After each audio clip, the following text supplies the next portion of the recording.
Game time tuonavyo sisi. Madrid hawana Cristiano Ronaldo. Na ile sio Chelsea ya mwaka 2012. Bwana hii sasa ndio Ambayo Chelsea. tulimfunga akiwa nyumbani Kwa na unapenda tukachukua kuharibu kombe maongezi. la Sasa Chelsea inafikaje?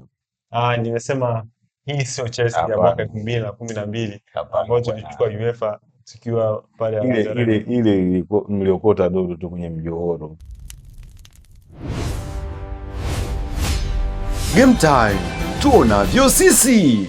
Bwana, ni wiki ya kutambua timu 4 bora barani Ulaya mpaka hivi sasa. Wiki ambayo haihitaji bahati bali uwezo ndio utaamua nani atakwenda nusu finali ligi ya mabingwa barani Ulaya. Meza Game Time ipo tayari kukuchambulia na kukupa undani wa game zote ambazo zinakwenda kuchezwa wiki hii. Kumbuka ni round ya pili ya ligi ya mabingwa barani Ulaya. Atletico Madrid akikaribisha FC Barcelona, Liverpool akiwa nyumbani akiwakaribisha PSG, Arsenal akiwa amerudi pale Emirates kuwakaribisha Sporting Lisbon, lakini Bayern Munich akiwakaribisha Real Madrid. Jina langu ni Andrea Masawe, nipo na Skull Sensei, shabiki wa Arsenal akiwa amevalia jezi ya Bayern Munich, lakini nipo na Masud Swahili, huyu ni shabiki wa Manchester United, lakini ndani ya UEFA Champions League sijajua anashabikia timu gani sababu sijamuona muda mrefu kulikuwa kwenye UEFA Champions League yeye na timu yake ya Manchester United. Bwana, tupo vizuri sana kukupa undani wa yale yanayoenda kutokea wiki hii. Kumbuka ni round ya pili ya ligi ya mabingwa barani Ulaya, na hapa ndio tunaenda kufahamu nani atakwenda hatua inayofuata. Mpo vizuri? Lakini vizuri. Mpo vizuri kweli? Sina uhakika sana kama upo salama, lakini kama umesema upo salama basi nina uhakika upo salama. Mungu anatupambania. Bwana, FC Barcelona anashuka dimbani dhidi ya Atletico Madrid, wanakwenda na kauli mbiu yao. Ukiangalia kwenye pigi zao za Instagram ni kama wanawaambia mashabiki wao kwamba tunakwenda kufanya kitu pale Madrid dhidi ya Atletico Madrid. Game hii ni moja kati ya game ambayo inatazama kwa kina sana kwa sababu FC Barcelona ni klabu ambayo si kawaida sana kukaa miaka mingi kiasi hiki bila kuchukua UEFA Champions League. Lakini pia ni timu bora, ni timu ambayo inafanya vizuri kila inapokutana na Atletico Madrid. Lakini wakafanya surprise wakiwa nyumbani kwao dhidi ya Atletico Madrid mechi iliyopita. Game hii performance ya FC Barcelona, lakini pia morale iliyopo ndani ya wachezaji wa FC Barcelona, naamini wanaweza wakaondoka na ushindi pale Madrid. Kwenye game za Atletico Madrid na Barcelona ni game ambazo zinaamuliwa ndani ya uwanja. Nyingi inakuwa hivyo.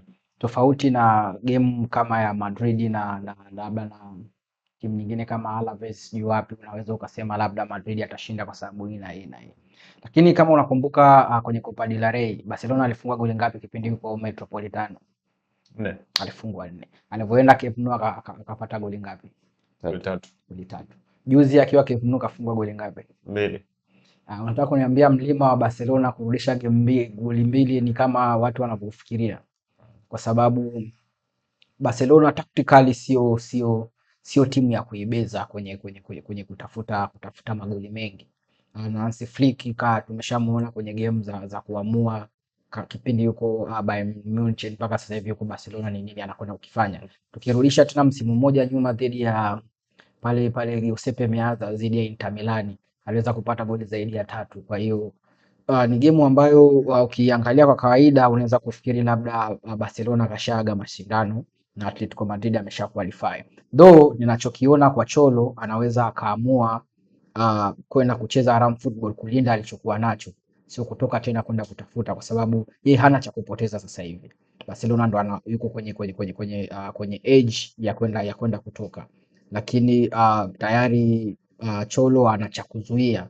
So sidhani kama ataanza game moja kwa moja kwenda kutafuta matokeo ya kuongoza au ya kumaliza mchezo, lakini ataanza kwanza kwa kuprevent alichokuwa nacho, na Barcelona ataanza kutafuta ambacho ana. Sasa kwenye mpishano huo ndo hapo nani atakayemwahi mwenzake. Ukikumbuka game kati ya Newcastle na Barcelona, game first half Camp Nou ilishakuwa ngumu kwa sababu alienda first half wako draw. Watu wote wakaja wakagundua kwamba Barcelona ya Camp Nou inakuwa ina hatari zaidi second half kuliko jinsi inavyoanza game. Na ukikumbuka kwenye game kati ya Atletico Madrid pia na Barcelona pale kwenye Copa del Rey, Barcelona game yake iliisha first half pale Metropolitano, alifungwa goli zote 4, lakini second half japokuwa alipata red card lakini hakufungwa goli lingine. Barcelona tumemtoa kwenye kinyang'anyiro cha kuqualify kwenda robo finali, kwenda nusu finali kwa sababu tu alipata red card ya mapema Camp Nou. Lakini kwa dakika 90 akiwa na watu wote 11, sidhani kama itakuwa mechi rahisi kwa Atletico Madrid. Kwa hiyo bado mizani naona imebalance, haiko upande mmoja sana. Kama unaongezea labda utaongeza na ile ambayo nataka nifahamu. Game iliyopita FC Barcelona ilikwama tu kwenye upungufu wa wachezaji, ama kuna sehemu Atletico Madrid walikuwa bora zaidi FC Barcelona? Mwanzoni kabla ya red card, Barcelona walikuwa all over Atletico na wangeweza kupata hata magoli mawili kabla ya ile red card, lakini sio kificho, ile red card ilikuwa ni game changer kabisa, kwa sababu kuwa na timu kama ya Simeone kucheza nayo ukiwa uko pungufu, ukiwa kamili tu ana uwezo wa kukukaba na usipate goli. Sasa imagine uko pungufu, sema it's just Barcelona kwa sababu they have a system. Ndio maana hata uliona hawakutetereka sana, wako pungufu lakini waliendelea kucheza vile vile. Hawakurudi nyuma kusema wapunguze idadi ya magoli, waliendelea kucheza vile vile na kutaka kutafuta magoli. Hata Hansi Flick nilikuwa ninachotegemea labda angetoa mmoja wa wachezaji wake wa mbele, lakini aliwaacha vile vile. Akafanya substitution kwenye katikati tu, na tena baada ya Pedri kupata majeruhi kidogo. So kadi ilichangia kwa hiyo siku kubwa sana. Lakini kwa game ya Atletico na Barca, nadhani mimi nitaiongelea kwa upande wa El Cholo. Nadhani El Cholo hichi ndo kikombe ambacho kimebaki kwenye CV yake, kuwa katika top coaches ambao wamechukua kila kitu. So far amechukua La Liga mara 2, amechukua UEFA Europa League mara 2, amechukua I think ni Super Copa, UEFA Super Copa mara 2, amechukua Copa del Rey mara 1, amechukua Super Copa de España mara 1, amefika finali mara 2 za Champions League akiwa zote akikosa akifungwa na Madrid. So sasa hivi si tu kwa namna alivyoifanya Atletico Madrid, si tu kushinda mataji, lakini Simeone ameifanya Atletico Madrid kuwa Atletico Madrid ambayo ina compete kwa ajili ya mataji at least kila mwaka. Kwa hiyo nadhani hicho ndio kitu ambacho nadhani uongozi wa Atletico Madrid unamweka mpaka leo na kumlipa mahela mengi sana. So kama ni hivyo, naiona game kwa ngumu kwa Barcelona. Inaweza ikatokea remontada, lakini naona basi wanaweza wakashinda, lakini naiona hii game kwamba Atletico wanasonga mbele. Bwana, hiyo ni game ya Atletico Madrid dhidi ya FC Barcelona. Moja kati ya mchezo ambao kwa FC Barcelona wanauhitaji sana huu mchezo zaidi. Na Simeone naye ametanguliza mguu mmoja mbele. Kwa hiyo inawezekana akaja cover basi lake pale, akawa anacheza kwa kuwategea FC Barcelona. Bwana, ni mchezo ambao kwa namna moja ama nyingine wanatazama kwa jicho la tatu na wadau wa soka. Liverpool wapo uwanjani dhidi ya PSG. Liverpool ambaye pia hana taji lingine ambalo ananipambania zaidi ya UEFA Champions League. Lakini taji la kucheza mashindano ya Ulaya msimu ujao.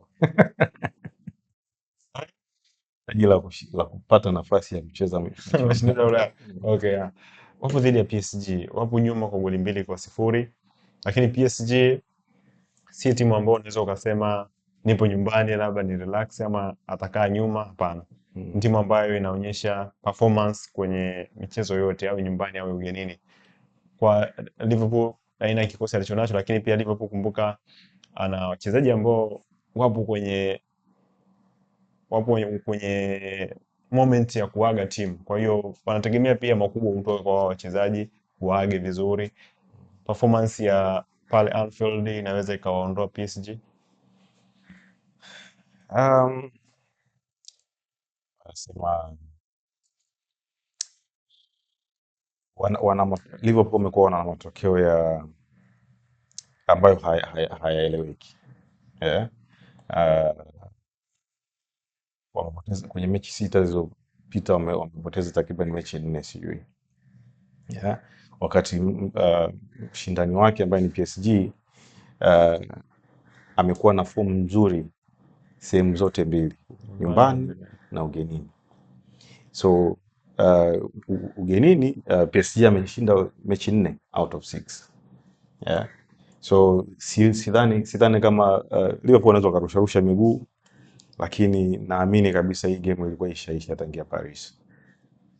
Waliweza kuzuia magoli yasiwe mengi, lakini Liverpool kama watafunga, kwamba PSG wanaweza watafunga, sio wanaweza watafunga.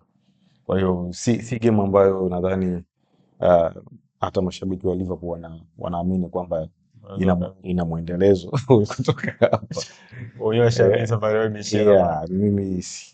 Mimi nadhani game ilishaisha tangia ni first leg. Ila mlima wa goli mbili sio mlima mrefu sana. Endapo sasa mlima wa goli mbili sio mrefu, unacheza na timu gani ambayo inaweza ikakufunga tena hizo goli mbili hata ukiwa nyumbani? You understand? PSG katika misimu miwili iliyopita kwenye Champions League akaja Uingereza mara 3. Alienda Emirates kwenye kipindi cha League Phase akafungwa 2-0. Akaja kwenye nusu finali akamtia Arsenal chuma 1-0. Akaenda Ufaransa akamfunga 2-1. Robo finali alikutana na Liverpool. Paris akafungwa 1-0, akaja akashinda 1-0 Anfield, akapita kwa penalty. Yeah. So PSG anakuja sehemu ambapo sio pageni. Na sehemu ambapo alikuja mara mbili za mwisho zote amechukua matokeo kwa Arsenal na kwa Liverpool wenyewe. So sio game ambayo nataka kuniambia PSG ataingia amepanic. Though Anfield ina atmosphere yake ambayo kila mchezaji ukimuuliza atmosphere ipi anaiogopa ni Anfield. Lakini PSG wali kama msimu uliopita ambapo Liverpool ndo alienda kuwa champions wa EPL, ndo Liverpool ile ilikuwa bora kabisa, lakini wakaweza kushikiwa chini pale Anfield na wakafungwa 1-0. Hasa Liverpool hii ambayo kwa namna moja au nyingine haipo kwenye fomu nzuri, alafu anakutana na PSG ambao iko kwenye fomu ya maisha yao. So kwenye mizani mimi nahisi kama Liverpool, siwezi kusema moja kwa moja ameshatoka kipindi game imemalizika Paris. Yes. Lakini sioni Liverpool kuja kumsumbua zaidi PSG Anfield, kwa sababu tayari atmosphere ya Anfield PSG anaijua na kashashinda pale. Ni kwenda kurepeat tu alichokifanya msimu uliopita.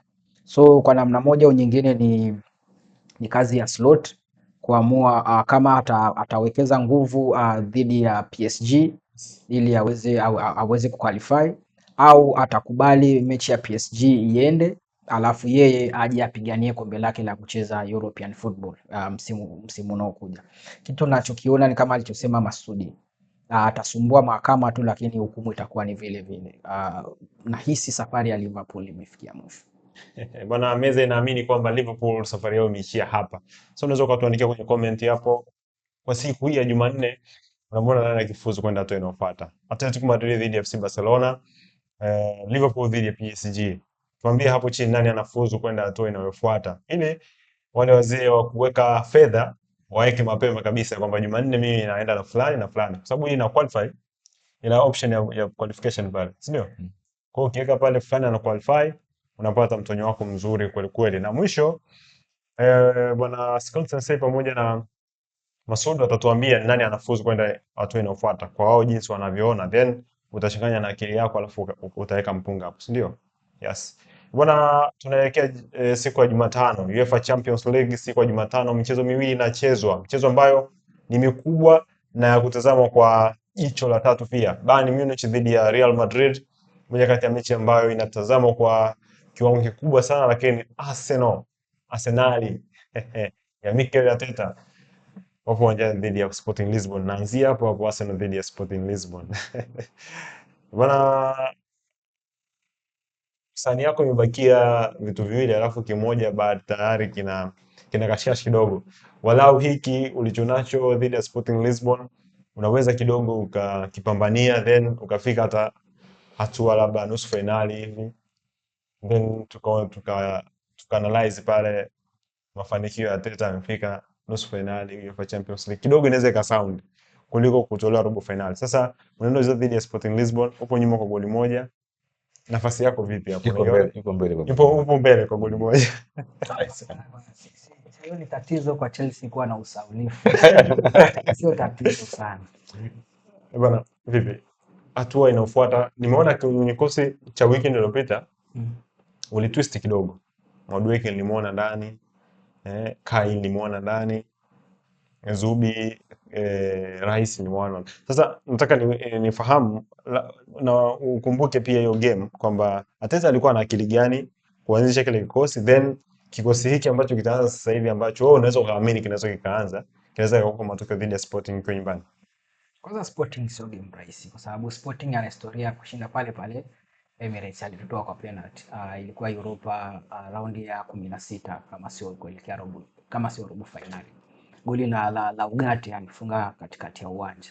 Kwa hiyo na wao Sporting wanafika sehemu ambapo sio machinjio kwa upande wao kwa sababu walifika na wakapata matokeo. Na Arsenal ya sasa hivi ambayo imefika kipindi Arsenal wanashinda vibaya. Alafu na muda unavyokwenda hawashindi vibaya kwa sababu hawapati matokeo kabisa. Tukiangalia game ya nyuma ya Bournemouth ni game ambayo sisi hatujawahi kupewa hata timu za mtaani, kwa hiyo unashinda ku question moja kwa moja kwa nini kocha anafanya hayo maamuzi. Lakini kama unaangalia mpira na kuwa ufuatilie kwa kusikiliza, unautazama, kuna maswali mengi unaweza ukajiuliza kwa sababu kama performance ya kiungo chako kila siku ndio kinakusababisha uwe na matatizo. Kwa nini unamwanzisha kiungo? Hapo namzungumzia Martin Zubimendi. Kwa namna moja au nyingine amekuwepo mchezaji ambaye anaisababisha Arsenal ishindwe kuwa na ile fluidity wanapoanza kucheza chini, kwa sababu kama namba 6 unarudi kuwa deep line playmaker alafu unashindwa kupiga pasi za kwenda mbele, means namba 8 wako ata drop, namba 10 wako ata drop. Na kama umekuwa tayari una watu wawili wanawakaba namba 8 na namba 10 wako, alafu kuna watu 4 wanakufanyia pressing na wewe ndio unamtegemea kipa wako kuanzishie mashambulizi, kidogo kunakuwa kuna ukakasi wa nyie kushambulia. Na ndio maana sasa hivi Arsenal game nyingi watu wanasema zinaamuliwa kwa set pieces, kitu ambacho ni kweli kwa sababu creative midfielder inambidi ashuke chini kwa sababu holding midfielder yake ambaye ndo playmaker na yeye anashindwa kuchezesha timu.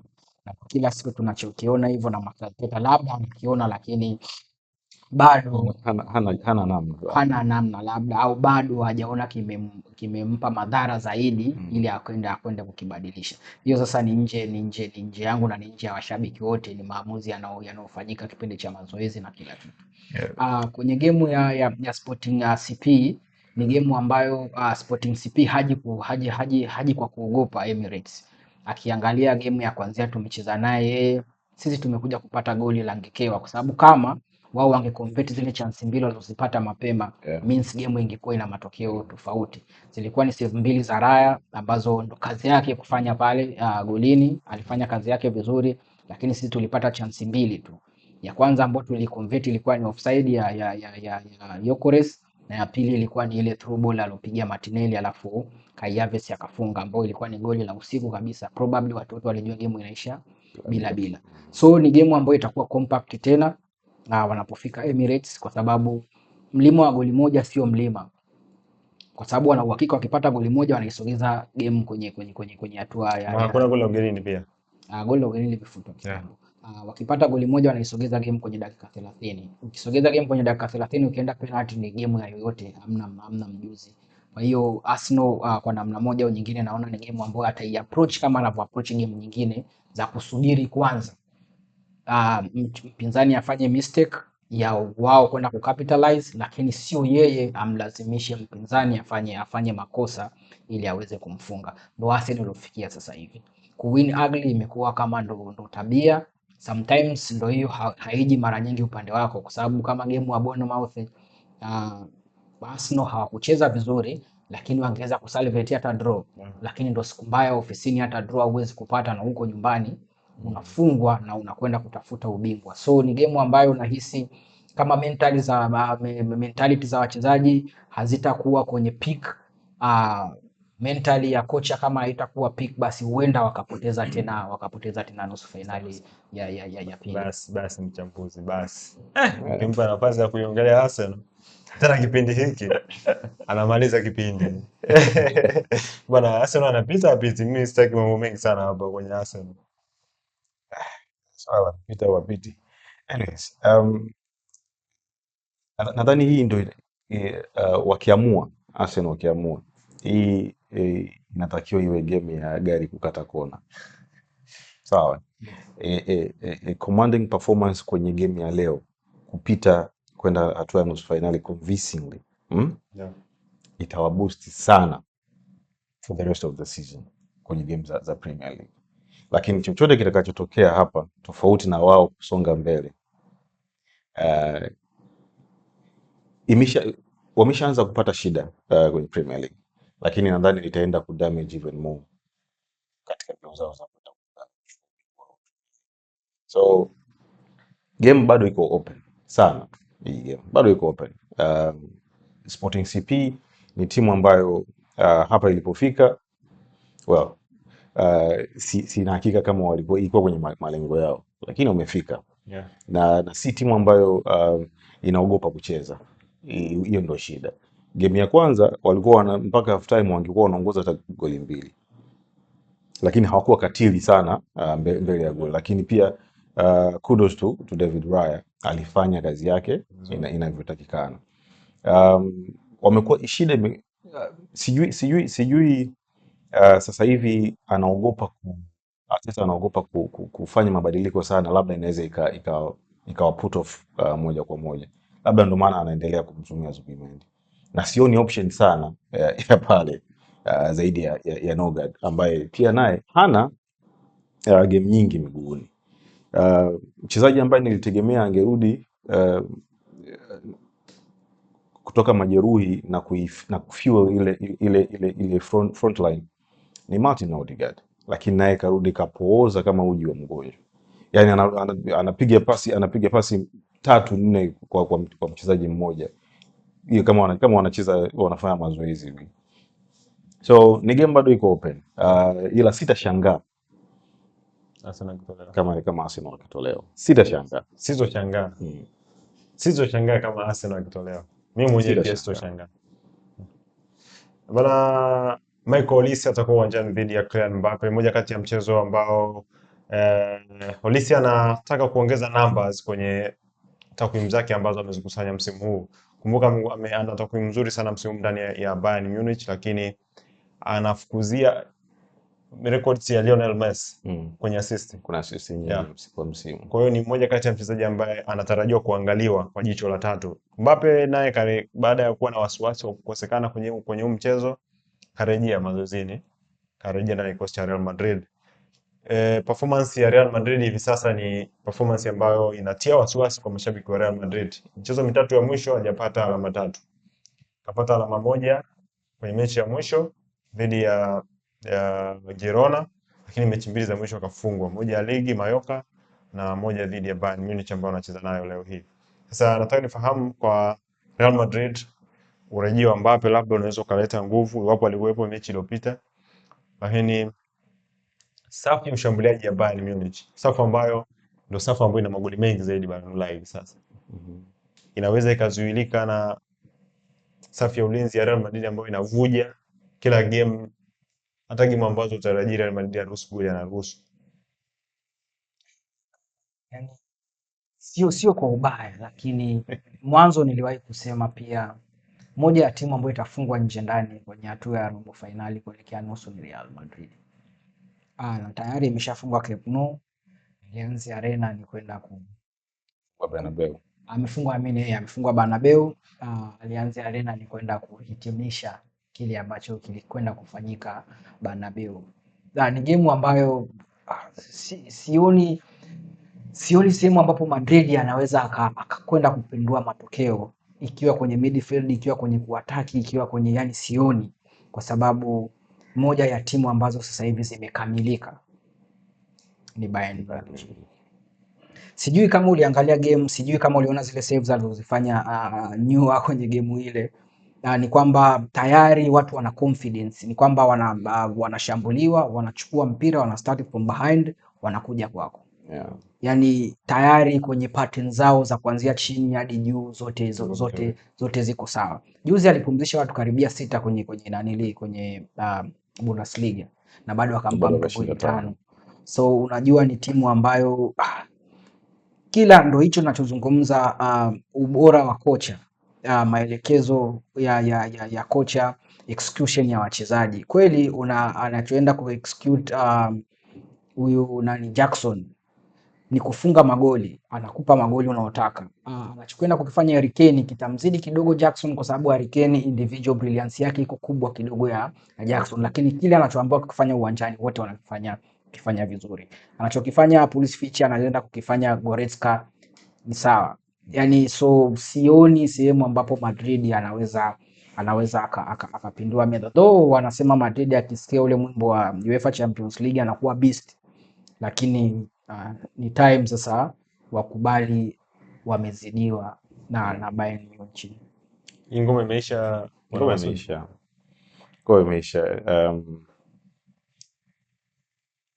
Bayern Munich wako in a very good form, yani very good form, yani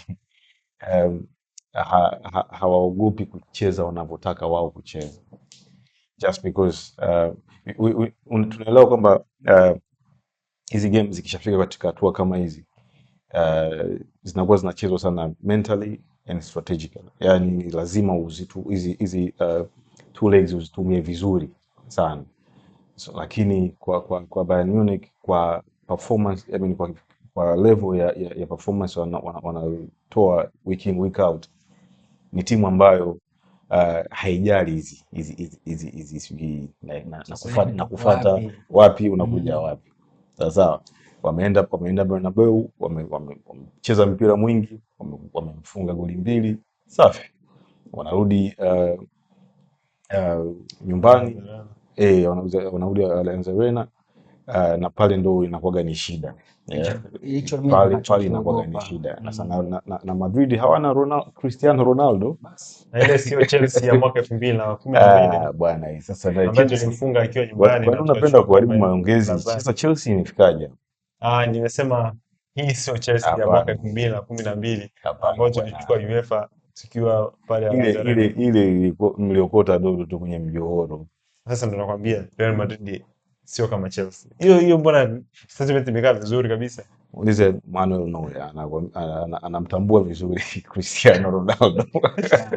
Na utofauti ukweli alikuwa anauonyesha katika game hizo. Alikuwa ni Ronaldo. Sasa hivi huwezi kumpa majukumu hayo mtu kama Vinicius ambaye anacheza na majukwaa, ama Mbappe ambaye anahisi bado ana muda wa kuonyesha. Lakini ile maturity ya Bayern sio ya kawaida, na ninachoenda kuogopa ni kwamba Madrid akijifanya kwamba anakwenda kutafuta matokeo au anapishana, kuna zahma inaweza ikatokea. Na hiyo zahma itakayotokea ita make statement kwa mtu anayekuja kukutana naye nusu finali. Aidha itamuingiza upepo ama mtu akajitoa ili asikutane naye. Yani kwa hiyo Madrid inabidi ajifikirie sana anachoenda kukifanya. So yeah, ni kama PSG na Liverpool. Ni game ambayo mimi naona imeisha. Well, hiyo ni michezo 4 ya robo finali ligi ya mabingwa barani Ulaya. Sasa tunakwenda kukupa fedha, tumeshaweka jinsi ambavyo sisi tunavyoona kwenye hii michezo. Sasa tunaenda kukupa fedha.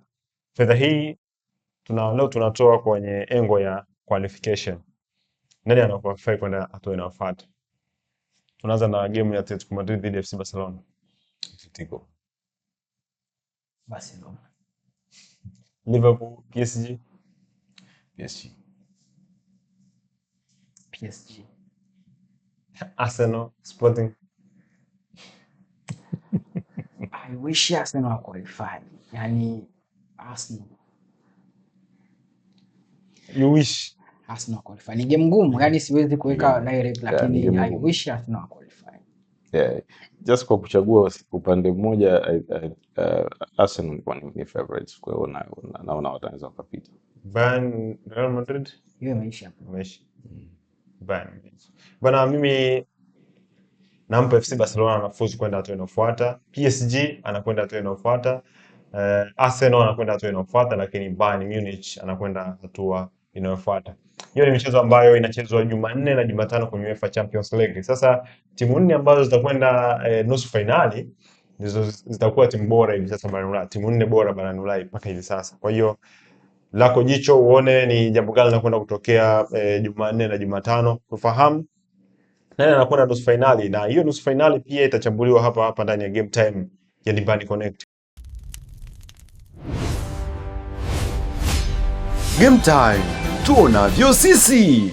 Kumbuka unaweza kutufuatilia kupitia mitandao yetu ya kijamii, Facebook, Instagram, YouTube kwa jina la Dimbani Connect. Ndani ya Dimbani Connect unakutana na Game Time. Game Time ambayo series zake zote zipo pale YouTube. Unaweza ukatazama series zote ama ukatazama series ambayo unaitaka, lakini hii ya Game Time ambayo ni mpya ya UEFA Champions League unaweza ukaitazama kwa sababu ndani yake kuna fedha. Tumekupa fedha kwenye michezo ambayo inachezwa Jumanne na Jumatano ndani ya wiki hii. Nilikuwa na Masud Mswahili, shabiki wa Manchester United, lakini pia Skill Sensei alikuwa vizuri kabisa. Masud, Instagram @Masud, Twitter Masud Junior. Masud Junior. Skills Sensei. Mimi ni Andre_Masawe14 YouTube, Instagram pamoja na Facebook. TikTok pia unaweza kunipata kwa Andre_Masawe14. Uwe na wakati mwema.